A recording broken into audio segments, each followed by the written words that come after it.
It was a warm summer afternoon in a quiet suburban neighborhood, the kind of place where you expect peace, routine, and maybe the occasional sound of kids riding their bikes or sprinklers turning on across green lawns. But for me, things had taken a very different turn, all thanks to Karen, the neighbor who seemed determined to make my life a living nightmare. It all started small, with her knocking over my trash can, something I thought was just an accident the first time it happened, because who really believes someone could be petty enough to go after garbage bins? But then it happened again, and again, always the same way, right after I had carefully wheeled my trash can to the curb on collection day, only to find it tipped over, trash scattered, and Karen walking back up her driveway with that smug little smirk on her face. At first I tried to ignore it, telling myself it wasn't worth the fight, that maybe she was just clumsy, maybe she had bumped into it while backing out her car.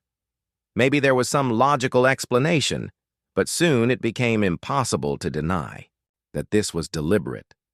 She would stare at me while doing it, almost daring me to say something, and when I finally confronted her, she laughed in my face and said, "Well, maybe if you didn't leave your trash can out like some hillbilly, this wouldn't happen." That was the moment I realized I was in for something much bigger than a neighborly misunderstanding. This was war. I tried to bring it up with the HOA, but the board was filled with people who either feared Karen or were strangely sympathetic to her, and they brushed me off with lines like, "We don't want drama in the neighborhood," or, "Maybe just put your trash can out later." It felt like gaslighting, like I was the problem for even daring to complain, while Karen strutted around like she owned the whole block. Things escalated quickly after that. She started leaving notes on my door accusing me of breaking HOA rules. That didn't even exist, like claiming my grass was half an inch too long or that my mailbox wasn't the right shade of black. She even took photos of my house at random times of day, emailing them to the HOA with long rants about how I was ruining property values. I knew she was obsessed, but I also knew I had to protect myself, so I installed cameras, small, discreet ones, that captured every angle of my front yard, including the spot where my trash can sat on collection day. The very first week after the cameras went up, I caught her red-handed, marching across the street in broad daylight, looking around to make sure no one was watching, and then shoving my trash can over like it was her life's mission. The footage was so clear, so undeniable, that I felt a rush of satisfaction. Finally, I had the proof. But when I sent it to the HOA board, expecting justice, they replied coldly, "We cannot involve ourselves in disputes between neighbors." That's when I realized the HOA wasn't just useless, it was complicit.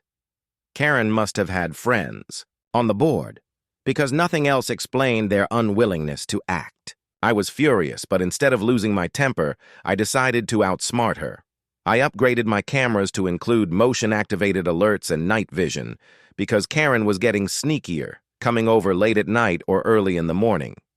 One night, around 2:47 a.m., I got a notification on my phone, and sure enough, there she was again, in her pajamas and slippers, tiptoeing across the street like some deranged raccoon, pushing my trash can over with a gleeful little hop before hurrying back. This time, I didn't just save the footage. I called the non-emergency police line and filed a formal complaint. The officer I spoke to seemed skeptical at first, like he couldn't believe someone would waste time harassing a neighbor over trash cans, but when I emailed him the video, his tone changed completely. He said, "All right, this looks like harassment. We'll send someone to speak with her." The next day, a patrol car showed up at Karen's house, and I watched from my window as she tried to put on her innocent act, hand on her hip, shaking, her head dramatically pointing toward my house like I was the one causing trouble.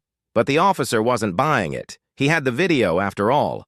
I couldn't hear the whole conversation, but I could tell from her flustered gestures and the way she stomped her foot that she was being told to knock it off. For a few weeks, things quieted down. I thought maybe, just maybe, the message had gotten through. But Karen wasn't done. If anything, she was angrier now, more determined to make me suffer. She started spreading rumors about me to other neighbors, whispering that I was unstable, that I yelled at kids, that I didn't belong in a nice neighborhood like this. Some neighbors believed her lies, or at least pretended to, avoiding me at block parties or looking the other way when I waved. It was isolating, but I reminded myself that the truth always comes out eventually. I doubled down on documenting everything. Every note she left, every time she lingered near my property, every weird noise outside at night, I wrote it all down. My evidence folder grew thicker by the day, until it was practically a novel of harassment. And then came the breaking point. One morning, I found my car keyed, a long, deliberate scratch running down the driver's side door. I checked my cameras, and there she was again, bold as ever, dragging her keys across my car, like she was signing. Her name. That was it. I called the police again, this time with a mountain of evidence. Videos, notes, photos, timestamps, even copies of the ridiculous HOA emails. The detective who reviewed it chuckled grimly and said, "Either your neighborhood has an epidemic of insomniacs with the same handwriting, or you've got one very dedicated enemy." They took it seriously now, opening an official case. Word spread quickly, and by the time the next HOA meeting rolled around, I walked in with a folder so thick it could choke a horse. The board tried to cut me off, tried to say this wasn't the place for personal disputes, but when I laid out the evidence for everyone to see, the videos of Karen tipping cans, the keyed car footage, the pile of notes, people gasped. Even her friends on the board couldn't spin this. Karen turned red, her voice cracking as she tried to defend herself, saying the videos were doctored and that I was out to get her. But no one was buying it anymore. The police showed up halfway through the meeting, serving her with a harassment citation right there in front of the entire neighborhood. The look on her face was priceless. Shock, rage, and humiliation all rolled into one. For once, the smug smirk was gone. The neighborhood was never the same after that. Some people still avoided me, too embarrassed to admit they had sided with her lies. But others came up quietly to apologize, saying they had no idea how bad it had gotten. And me? I finally felt vindicated. I had stood my ground, documented everything, and exposed Karen for who she really was. The trash can war was over, but the lesson stayed with me. In a world full of Karens, sometimes the only weapon you need is patience, persistence, and a well-placed security camera.